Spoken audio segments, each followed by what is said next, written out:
Good evening and welcome to this meeting of the Finance and Public Service Overview and Scrutiny meeting. Everybody, good evening. Item 1 on the agenda tonight is the evacuation procedure. A fire drill is not expected, so if the fire alarm sounds, please evacuate the building quickly and calmly. Please use the stairs and do not use the lifts. Once out of the building, please gather outside the Virgin Money building on the opposite side of the road. Exit by the door that you use to enter the room or by the fire exits, which are clearly indicated by the standard green fire exit signs. If you need assistance in evacuating the building, please make yourself known to a member of staff. The meeting is being live streamed and recorded for future publication on the Council's website. Can I please ask that you turn off your mobile phones or turn them to silent for the duration of the meeting, please. Item 2 on the agenda is apologies. I have apologies from Councillor J. Clark, substituted by Councillor Hammersley, and Councillor T. Shepherd, who is substituted by Councillor J. Shepherd. Thank you for substituting. Moving on to the minutes of the previous meeting held on the 23rd of September this year. Can we agree that they're a true record of the meeting, please? Thank you. In which case, I will endeavour to sign the minutes.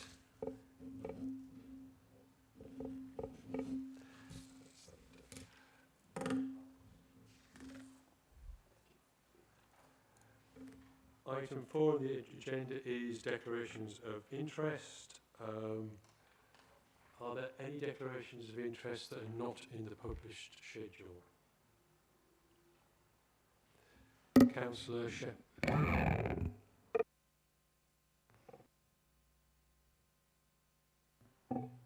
Thank you, Chair. In relation to declarations of interest, Director of Wembley Community Centre, Chair of the Management Committee of the Mental Health Drop-In, and HTC Partnership. Thank you, Chair. Thank you, Councillor. Okay, moving on to item 5 on the agenda, public consultation. We've had no notice of any members of the public wishing to speak tonight, so we can move on to item 6, which is questions to Cabinet. Unfortunately, tonight, both Councillor Evans and Councillor Croft cannot attend. Councillor Evans is working in London, and Councillor Croft is in another meeting at present. So if we have any questions, we're happy to record these and have written answers sent to you. Any questions?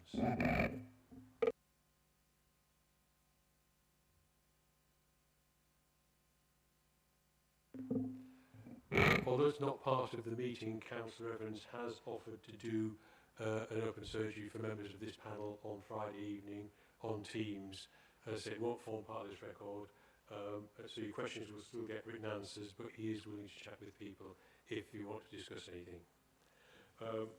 So that then brings us neatly to item 7 on the agenda, which is the Sport and Physical Performance Report.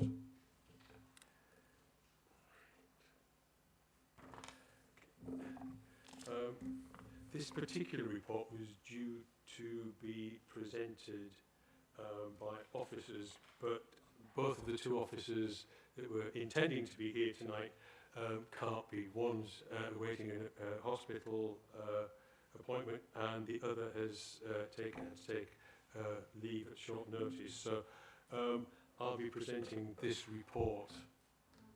Oh, excellent. Please start. Thank you. The Active for Life annual report gives an overview of several projects, initiatives and ongoing activities that were delivered and supported by the Sports Development Team during the year April 2020 to March 2021.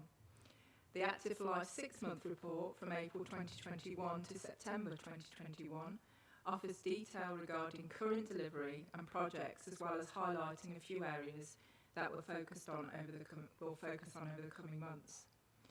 The reports include successes and ongoing work with facility development within local clubs and organisations, funding applications and club development projects. A few of these projects, key initiatives include working with the Bedworth Sports Club to successfully secure Sports England funding through the asset fund of $32,500 towards the redevelopment of the Miners Welfare Park, tennis courts and the county standard netball court. Also the Pingles Athletics track resurfacing. This will support a further 8 to 10 years use, providing an excellent advertisement for the council in improving facilities. And despite numerous lockdown periods, the restrictions in place due to the pandemic, the Active for Life team continue to work with partners to support them throughout this period. The 6-month report provides an update on current projects and community initiatives that have taken place over the last few months, or those in their infancy. The Leisure Development Officer role has been vacant since March 2021, and the role hasn't been recruited to straight away due to the pandemic. The panel may wish to publicise its findings so that they are accessible to the public, other stakeholders and outside bodies. Overview and Scrutiny Support Officer and the Communications team will support the chair of the panel to do this as required. Thank you. Thank you very much. Any questions at all based on the report?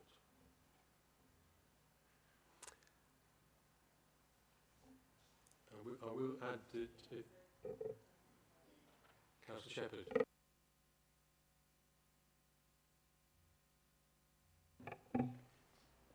Thank you, Chair.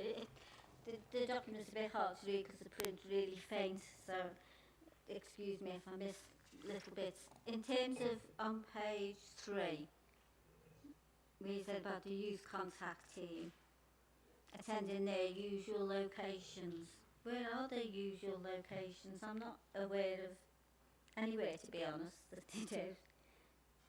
So I think if you could tell me where the usual locations are, that'd be helpful.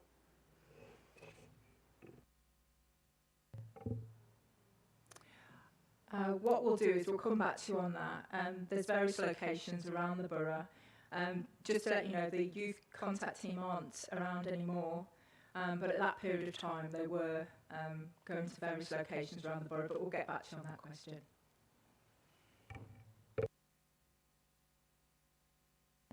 Councillor Phillips? Yeah, just following on from that, Chair. The PCC funding has now ceased. Is that the Police Crime and Commissioner funding? How much did we receive, and are we likely to get any more? Because youth contact is a major issue in Nuneaton and Bedworth. Again, we'll get back to you on that. I do know that we did look at trying to secure further funding. However, they changed their focus and they were looking more to knife crime. That's why we weren't able to secure any more funding at this time.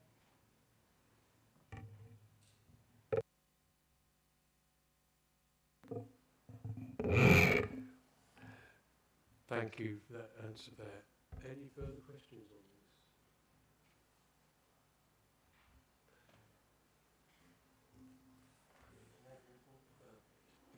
On that basis, I suggest that we proceed as per the agenda and note the report. Happy? Thank you.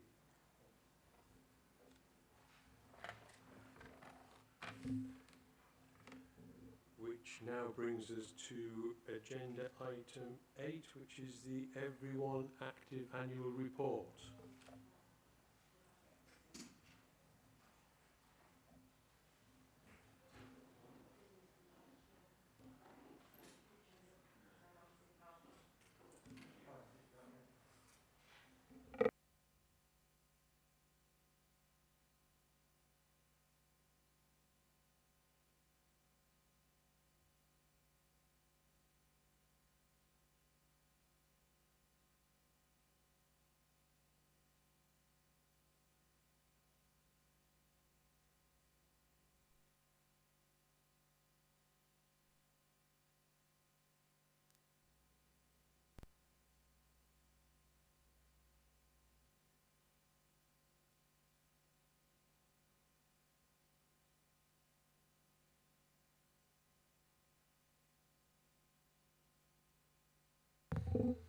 Thank you, Chair. Good evening, everyone.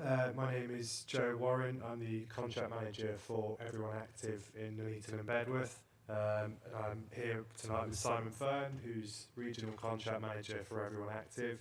And tonight we're going to provide an update on the leisure management contract over the last 12 months. So tonight's presentation will cover our overview of reopening to date, with some information on our membership and usage recovery, and then the usual summary that we provide in terms of customer feedback, centre reviews and quality assessments, and an update on some of the other projects that we've been working on. So a service update for you in terms of COVID-19 reopening. Last November, when we presented to you, we were closed and in a period of lockdown, and we've since reopened in April of this year and undertook a phased reopening throughout the various stages of the government's roadmap to unlock. All centres in Nuneaton and Bedworth are now open again and providing activities for the community. When we presented last year, we talked about the robust operational procedures that we'd implemented to obviously comply with government social distancing regulations and the various COVID-19 control measures.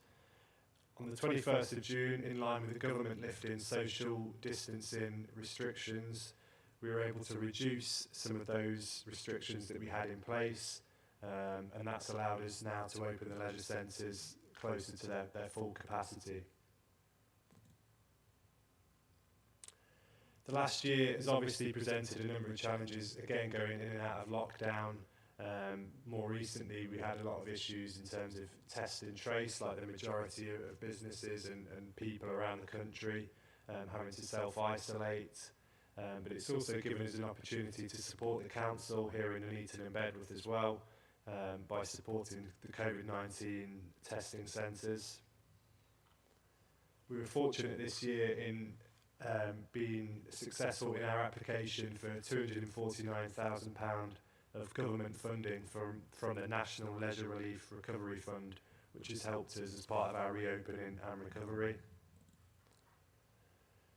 You've got on the screen here an annual summary of the last 12 months compared with the previous 12 months, and you'll see that there's been a large increase in usage across the leisure centres, which reflects the confidence of users coming back to the centres.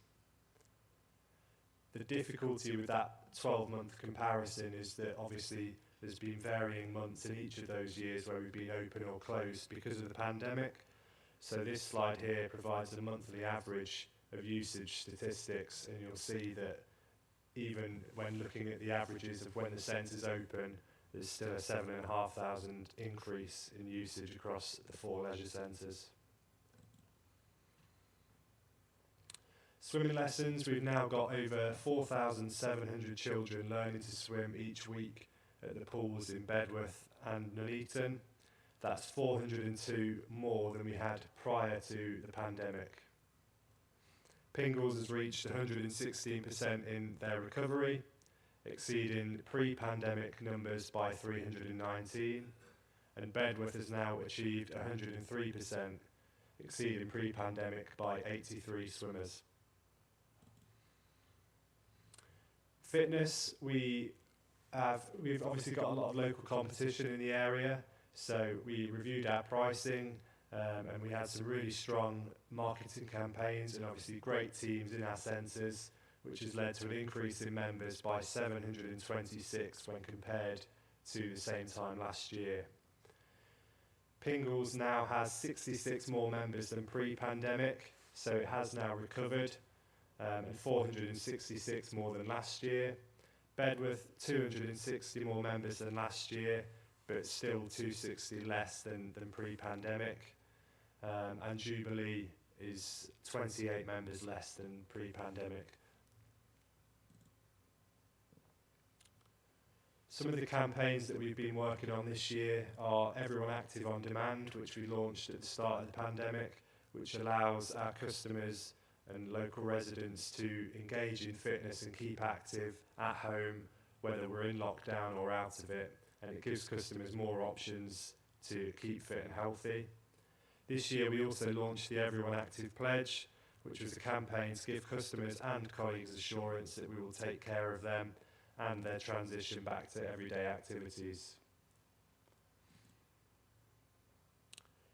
This is an example of some of our marketing campaigns. So this year we've really focused on marketing and highlighting the health benefits of exercise, especially in preventing illnesses including COVID-19. We also did a key worker thank you campaign, and during lockdown periods a campaign called Lockdown Legends, which showcased the unsung heroes of our communities.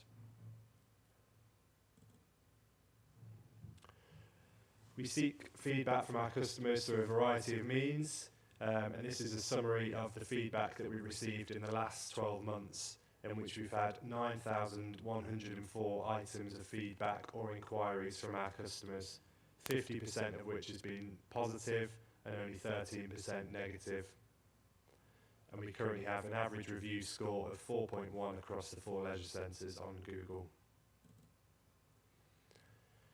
We are restarting our Quest quality assessments. Pingles will be undergoing their assessment in December, and Bedworth is booked in for January.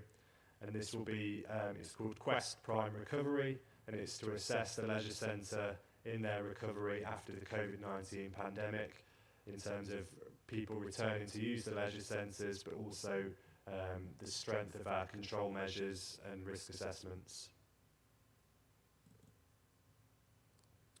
We've completed a number of facility developments. At Pingles and Bedworth, we've installed new carpets in the gyms, as well as some redecoration. We've extended the free weights area at Pingles, and we've upgraded and added some techno gym equipment. Underway at the moment is a refurbishment of the toilet and shower facilities in the wet side changing areas at Bedworth. Active communities, we've appointed a new active communities manager this year to a vacant position.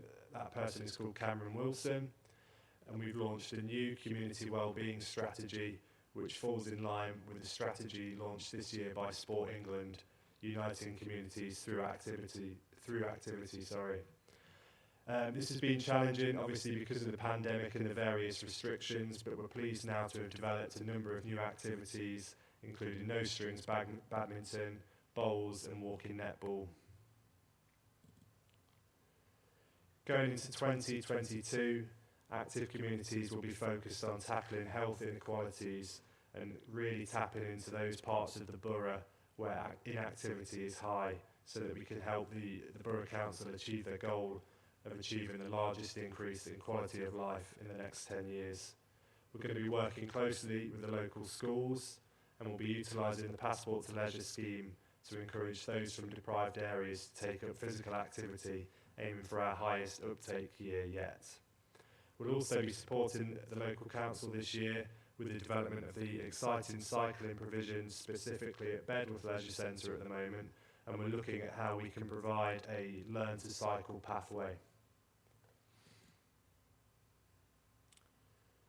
We've recently got access to some social value data, which is going to be really valuable over the next couple of years, as it will enable us to demonstrate how the leisure centres can contribute to the local community in terms of social value. In the last 12 months, the leisure centres in Nuneaton and Bedworth have contributed £2.1 million in social value through improved health, improved subjective well-being, educational attainment and reduced crime. Thank you for your time, and over to any questions. Thank you, Chair. Thank you very much, and thank you for coming along to present that tonight. Clearly you're going to take any questions that are aimed at everyone active. Yeah. What I will say is, if there are questions that relate to the council and our own leisure side of things, Kevin Hollis is not here tonight, but again we can make notes of the questions and make sure that you get written answers for them. So any questions at all on this report? Councillor Sargent. I'm just making sure you can sound, I can't see it behind me. So through the pandemic, obviously you were closed and several members continued to pay their fees through that. Now obviously the leisure centres had the grants and all the stuff they did. Was that money repaid, or was it that they kept their members' money because members were happy to give it? Thank you, Chair. Thank you, Councillor. The money wasn't repaid to individual members. No, that was something that they'd opted to do to support the leisure centres. But they do get some benefits as part of that. They became what we call gold members. So the benefits they get include they get a gold membership card, they get free passes per month to enable them to bring friends and family, and they get a price for life as well as a thank you for that support. Sorry, could I just add to that? With regards to the other part of that was the contribution that when those members paid, we paid a majority of that payment over to the emergency services charity. So that wasn't money retained by the organisation. That was paid to the emergency services charity. So any money that was paid out as well to the emergency services charity. So as well as supporting us, we supported the emergency charities. Thank you, Chair. Councillor Sargent. Sorry, because you said that. Can we have the figures? Can we have the figures on that emailed or something if you don't want to give them out on thing? Is that okay? Thank you, Chair. I believe Kevin has those figures. We were asked at the last meeting last year to provide that figure. I think Kevin has it, but we'll make sure that Kevin is given that figure again. Absolutely fine. Thank you, Chair.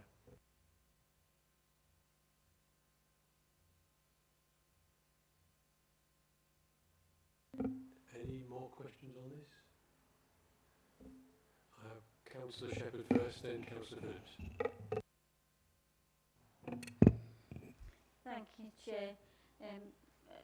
One of the comments is I'm a little surprised that the annual report hasn't come in written form and we're only seeing it as a presentation. I think that's something that needs addressing moving into the next year, because I think it's useful for members to have a look at it before they come to meetings, because it helps inform decisions and questions then.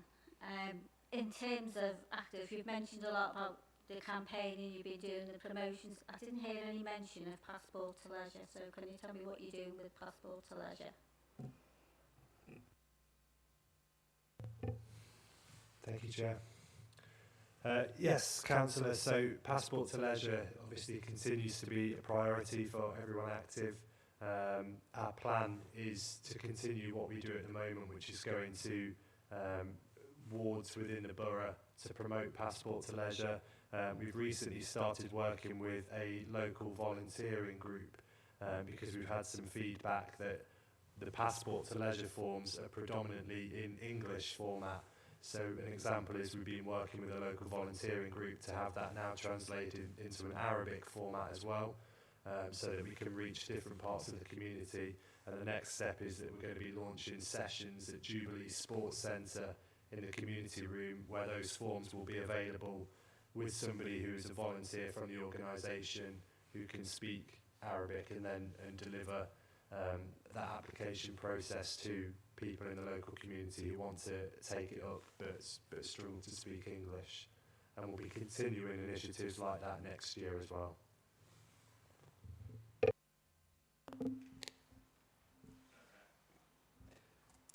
Any further questions at all? I have a couple of questions, it's okay. The recovery from COVID in your numbers looks admirable. How does that compare with the local market recovery average? Are you ahead of the game or on par? Thank you, Chair.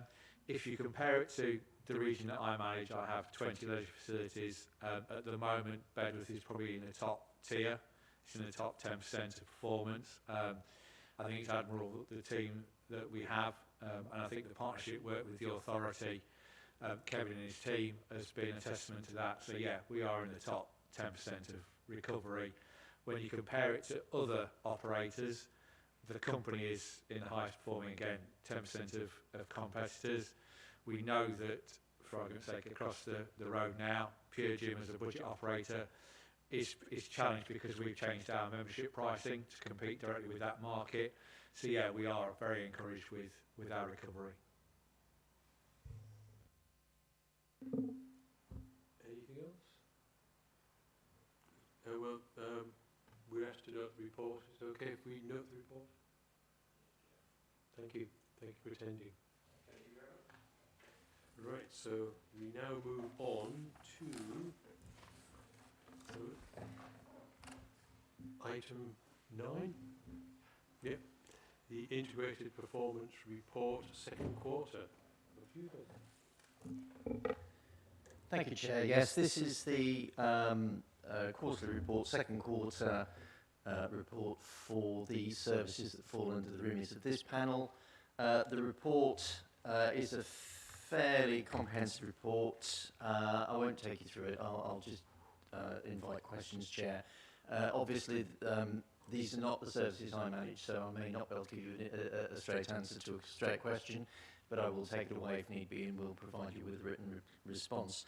In addition, Chair, you do have the risk register, which is attached as well, which is there for you to critique when necessary and to raise any questions on that. And then, Chair, there is the usual at the end there, the appendices in connection with the freedom of information requests and complaints data related to those services as well. The only thing I would draw the panel's attention to, and this is to keep the Surveillance Commission happy, is paragraph 3 of the report, which is in connection with the Regulation of Investigatory Powers Act on page 32 of the agenda, just to say that there have been no covert surveillance operations conducted by this council under that act. Chair, if I leave it there and then just throw it open to questions, Chair, and if there are any questions that I can answer, I will. If not, I'll take them away. I'm happy to open this up for questions. Councillor Beetham. Thank you. So just a few, something to note to begin with. The last time the integrated performance report came, I asked if it was possible to have the non-COVID year data included as well, so we can see how it compared to pre-COVID levels. In fact, it was in the minutes that we signed off tonight. So I was wondering if we could also have a updated version as well as going forward, it to be there. Just a few things here. With the market stalls, I think that's fantastic. Boon, seeing the amount of people come through, and it's backed up by footprint data. Members of my residents I've spoken to have been finding it absolutely fantastic with everything. And with market stock orders, I think that's been absolutely brilliant. And I think well worth the initial fee to the council there. There is a section in regard to the council benefits, because having previously worked within a different authority with council benefit, housing benefits, council tax relief specifically, I see that we've now had a over average of 20 days for the changes. And so my question in regards to that is, especially when especially when a lot of claims now go to universal credit, why is there such a delay now? Is it because perhaps the team has downsized to accommodate less, or is there other things that the team are perhaps used for? Is it software issues or anything like that? And I know that assessments in regards to benefits specifically of a defined skills, and I'm just wondering if there's any contractors we use in regards to that as well. And the one last thing is in regards to the refuse and street cleaning, £15,000 overspend for clothing this quarter. I was wondering if you were able to give a more explanation, because for me a sudden 15k overspend on just clothing alone is something to raise as a concern or have an explanation for. Thank you. you ready to answer? I'm not sure I'm ready to answer, Chair, but I'll do what I can. Obviously, Chair, in terms of the benefit claims, we'll have to ask Stephen Fitzgerald to provide an answer as to the, if you like, the underlying causes for the delay. The only thing I was noting, Chair, was that we are still, because we don't actually have a target for benefit claims, we do it by measure. So it's part of a lean review. So we're still within the measure of good performance, even though it has slipped.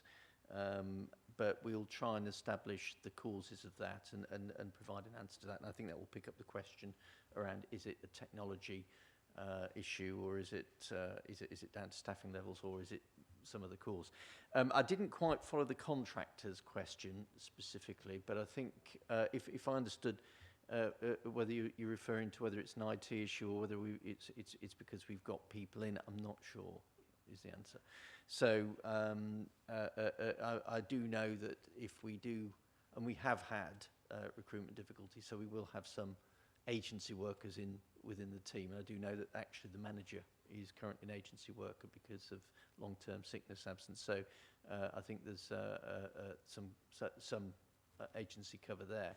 But as far as I know, there aren't any sort of, if you like, underlying issues in terms of systemic failure or anything like that. I think it's probably more to do with volume and the issues that are being faced by the team and I suspect generally at the moment.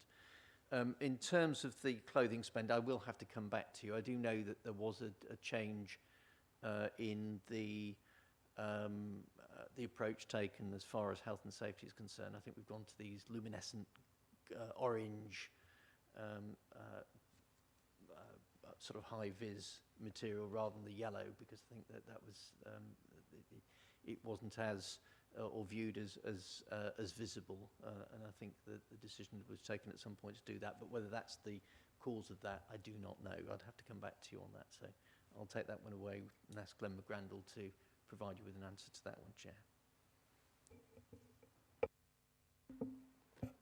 Thank you, Phil. Any further questions on this at all? Councillor Shepherd.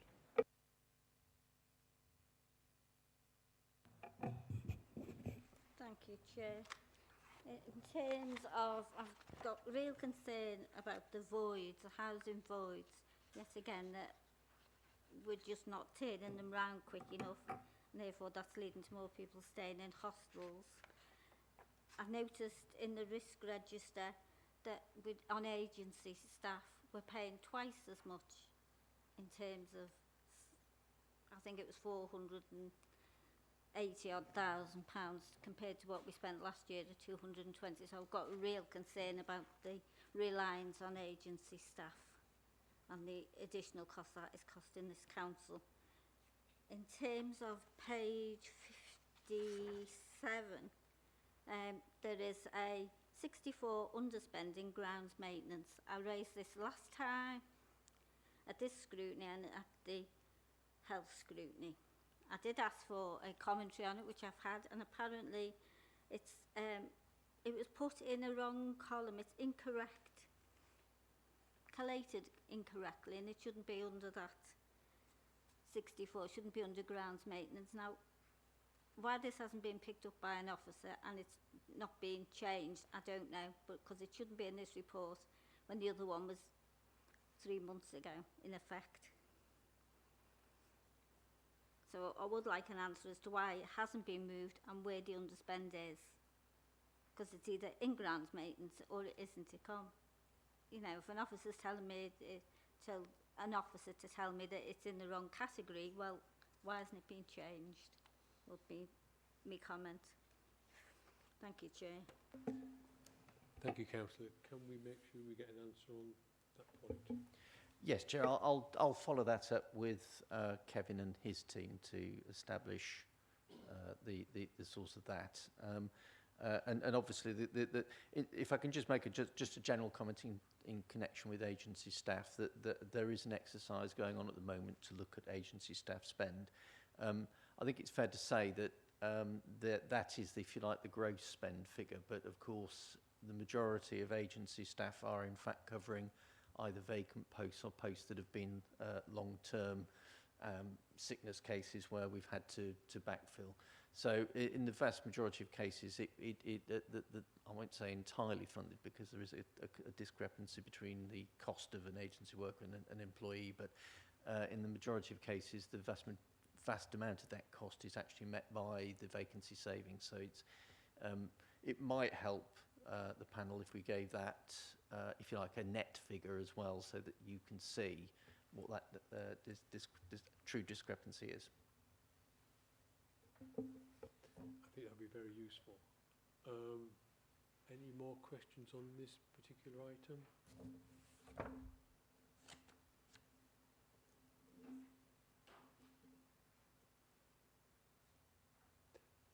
In which case then, if we're all happy, we take those points away and make sure we get answers. So that's great. And moving on to item number 10, the work programme suggestion form submitted by Mr. Margrave. I believe you've got his comments, his speech rather, to read out. Mr. Margrave had intended to attend tonight but has taken ill, and so he's sent in his the comments he would have wished to make to this panel. Yes, Chair, if you're happy, I'll read this out for you. So this is Mr. Margrave's comments. He says, as you know, I've been a councillor for Bedworth and Borough and actively involved in our community for nearly 25 years. And over that time, and in my PhD research on local government, I looked over the border at the rest of Warwickshire to see the benefits that every other area has by having a town or parish council, left feeling we're missing out. I campaigned to get Bedworth a town council, and Attleborough community or parish council, but the previous administration refused to create a policy to allow people to even ask for one, scared of challenge by residents gaining a greater voice. Despite the council having legal requirements, if a petition comes in or to look at arrangements for parish councils, there's no policy in place. We need the Borough Council to have a clear policy to tell residents what we will do or what you will do with a petition and how you will support us to ask for a parish or town council. For example, providing campaigners with an electoral register, forms, set of words, a basic map, etc. If you also decide to set up some parish or town councils without a petition, I would welcome this, but it needs to be down to local people to decide what they want. That is what localism is about, so I appreciate that this may not be successful even as a trial. Despite arguments you may hear today, parish and town councils don't cost a lot and aren't bureaucratic. They add value to the community and other council levels. You don't need a unitary council first. Clerks are part-time and councillors aren't paid.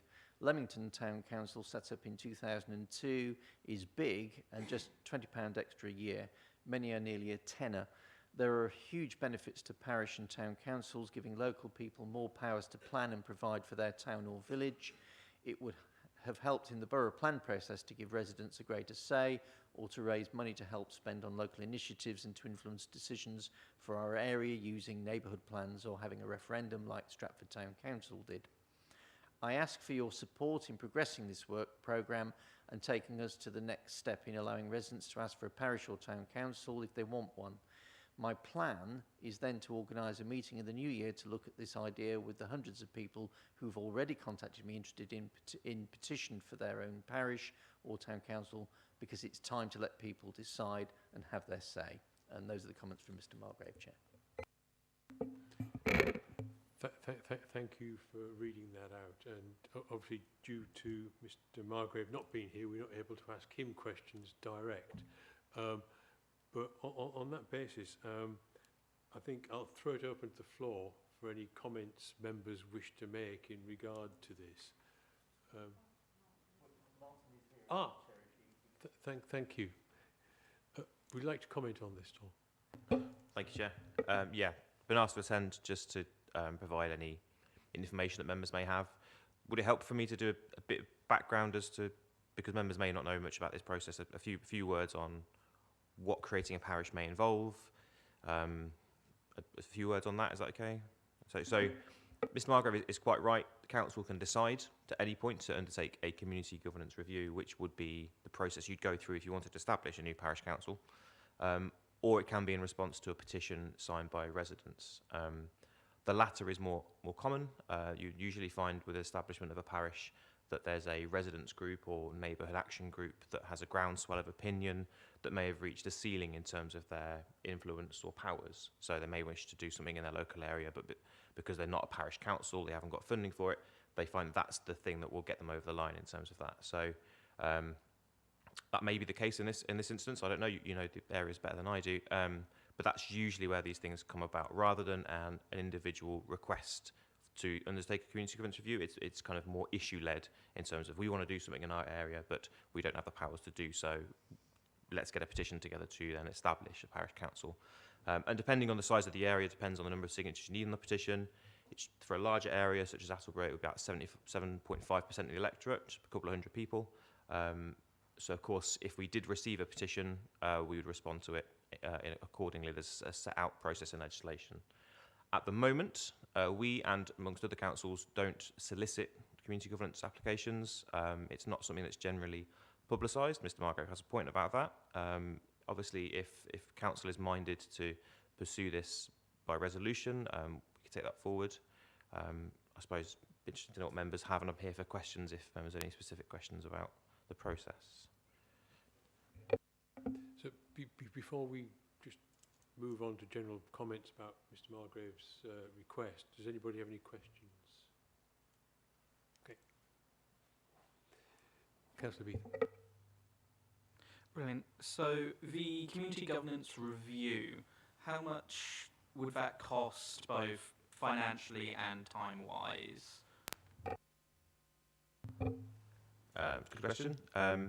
Some of it depends on the scale of the area. So Bedworth Town Council community governance would be a larger undertaking than, say, a particular ward or part of a ward.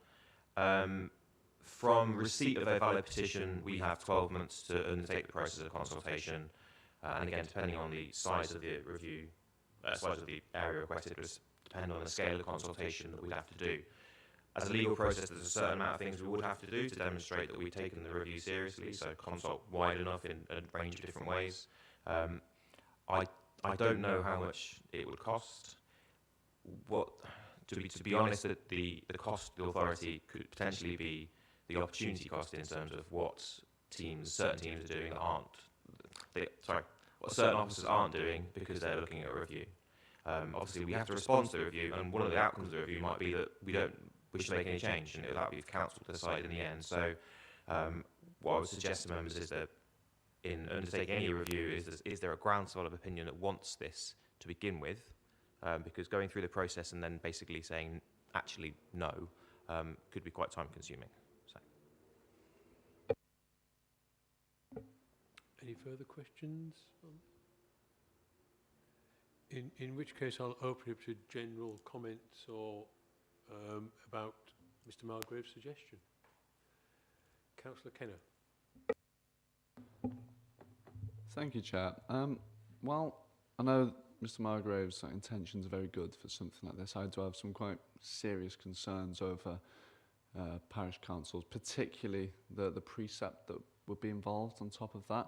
I know he mentioned somewhere in Leamington where the precept is relatively low, but to look at our nearest neighbours over in North Warwickshire and Hartshill, on a Band D property, there's an additional £95 a year on a Band D property in council tax. And I think as we as individuals and residents and the council try to bounce back from COVID, another tax burden like that is not the right thing to be doing. And also, on the note of the precept, they're not bound by the referendum rule. So the odds of massive tax rises to cover perhaps the failures of any particular council are quite high. I don't want the residents of Attleborough in this case to run that risk. And for me personally, I'm a big believer in small and central and strong government, even at a local level.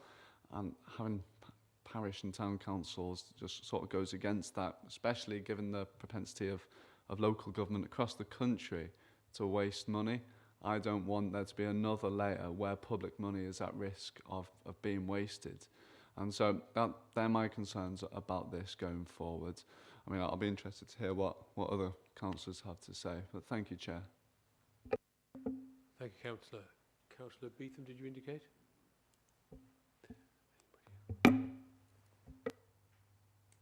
Perfect, thank you. So I've always been quite a firm supporter of localism in itself, and I've also always hated bureaucracy and red tape. So for me, the idea of parish or community or town councils is always a bit complicated for myself to work through.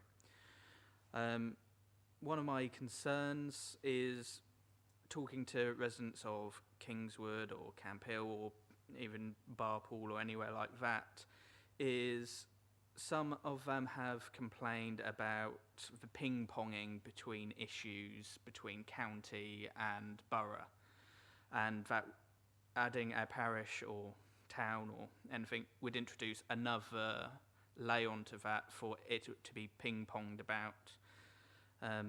Not only that, but I've also come across some residents who were not aware that there are 2 borough councillors per ward, and then of course you have the county on top. Again, that would be another issue with that. Again, it would, as Jack said, mean a increased tax on people in certain areas. And I'm not one for creating taxes, and in fact I believe it is better for money to be spent by people who earn it rather than the council to spend it for them. However, that is entirely up to the residents to decide. It would be up to the residents if they would be willing to pay if they saw the results of their money being spent. Perhaps they wouldn't mind spending 45 or 90 or £101 if they saw the actual fruit of it. And my worry would be that it would be sucked up in administration costs and they wouldn't see the whole amount. And also, because when we have a look at our neighbours, most of our parish councils in Warwickshire tend to be those in more rural areas where communications or issues are vastly different. When we are as built up as we are in our areas, I can see it not working as well, but again, it would be up for people to decide that. I know that, for example, in Bolkington, County Councillor Jeff Morgan looked into getting a parish council for Bolkington because of how it is situated. And residents were all for it until the idea of increased council tax was put into it. So I do, as stated, there is a way with a petition to see how much support there is for it. There is that process already in legislation, as Martin said. So for me, I'd feel happier going through that route than doing it this way. And there are other ways for people to get change in their communities. Voluntary community groups are a marvellous thing, and stuff like that, where when you have such as a Friends of group, such as Friends of Ensor's Pool, you have other voluntary groups from across the borough. Stuff like that, where perhaps people would perhaps want to fund that instead of give it to the council, whoever it's parish or normal borough council, to actually see where the money's going. So that would be my comments on the issue. Thank you, Councillor. Councillor Harbison? Hello there. Thank you, Chair. Again, as much as I desire smaller government, I am a small government person. I don't think big government necessarily works where it doesn't work. It's been proven not to work. I'm not convinced that this is necessarily the way to make government work better at a smaller level. I think everything that Councillor Beatham's just said is absolutely correct. There are other ways that can be done in order to help people create change within their own communities in a direction that they wish to go in. We've already got a semblance of a system that sort of makes sense, where you've got borough, county, parliament, etc., etc. And I think generally most people are happy with that as long as it works. That's the thing. And I think maybe it feels like a lot of rubbing for a little bit of warmth to think that to just create a different layer necessarily might be the way forward. How people feel about that is obviously up to them. But just speaking from a personal point of view, as someone who lives within it, it doesn't necessarily feel like it affect much change. Maybe we should just concentrate on making sure that the borough delivers services as well as it can, rather than concentrating on other things. That's just my personal view. So there we go. Thank you, Chair. Councillor Sargent. Yeah, obviously Attleborough has been mentioned a lot in here. I don't know what the desire is. I live there, but nobody's approached me, although I have had a couple of social media stuffs about it. I think residents have the right to approach a council if they want something differently, like the gentleman said here. So if there's a group that wants to come forward to do that, I don't know whether there is a group that Sam Margrave has started or anything like that to go forward. But I think as a council we should honour that if somebody comes forward to do. I agree with what the councillor just said there. I think that we've just gone through a terrible couple of years and we really needed time to settle to prove what we can actually do within the boroughs. And I think if we start to splinter off, that it will weaken what we do. But I also believe that the residents have the right to put their views. So I think if there is enough residents, like that gentleman said, to come forward, then they should be able to come forward to see. But I don't know if that's the case. Thank you. Do we have any further speakers on this? I have to say, I've listened to what you're saying here, and if I try and summarise what we think, which is that there's a petition system already exists to start the statutory process, that members feel that we don't need to set up a specific policy within the council at this point in time, and that there's the risk of considerable cost implications to residents if we were to do so. Thanks, Chair. Yeah, just to say yes, obviously there is the petition process. I think Mr Margrave is keen to know ahead of that process being triggered what support can be given by officers. Obviously, if residents contact us about this, we can give them guidance to a point around, how many signatures they might require on a petition based on the size of the area, what we would expect if they do submit a petition, so they're not unaware of what our requirements would be and what legislation says. So we can do a certain amount of support. If there is evidence of a group, that's ready to do this, we can provide some support. And the second thing to say is that members may be sick to death of this already, me talking about the Local Government Boundary Commission will be doing a review of our ward boundaries in 2023, the member briefing about that in the next month, which could, in effect, delete all of the wards we have at the moment anyway. So there may be no Attleborough ward in 2024. So any community governance review that takes place now runs the risk of being less relevant post that review. And so it could be something that's looked at following that. And obviously there's an input into that review process, where some of the concerns that are raised as residents as part of this could be addressed within that ward boundary review, to make sure the ward's more representative if that's felt that it's not the case. So just two last things. Thank you. So do we have enough to write to Mr Margrave with the summary of what we've heard tonight? I think it's quite clear that members are rejecting the idea of having a specific policy by council at this stage, but I'm happy to take a vote on that as we go. Is anybody in favour of creating a policy as specified by Mr Margrave? I think that's unanimous.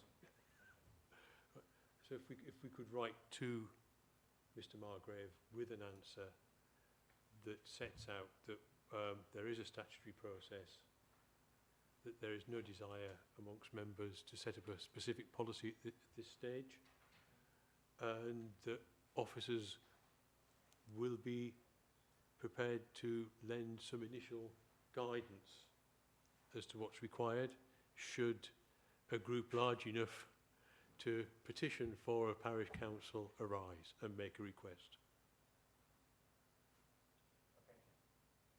Is that about, I've summarised that? Thank you. Yep. Excellent. Thank you very much. That therefore moves us forward to the forward plan.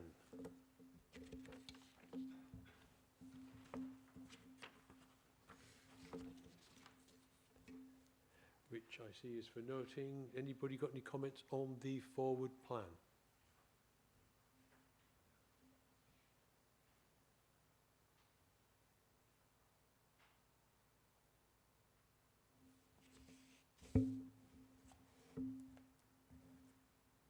No? Okay, thank you. In which case we can note the existence of that and move on to the draft work programme, again for noting. Any comments on that one? Thank you. I've no other business that's been notified to me, so thank you very much one and all for your attendance tonight. Safe journey home. Thank you.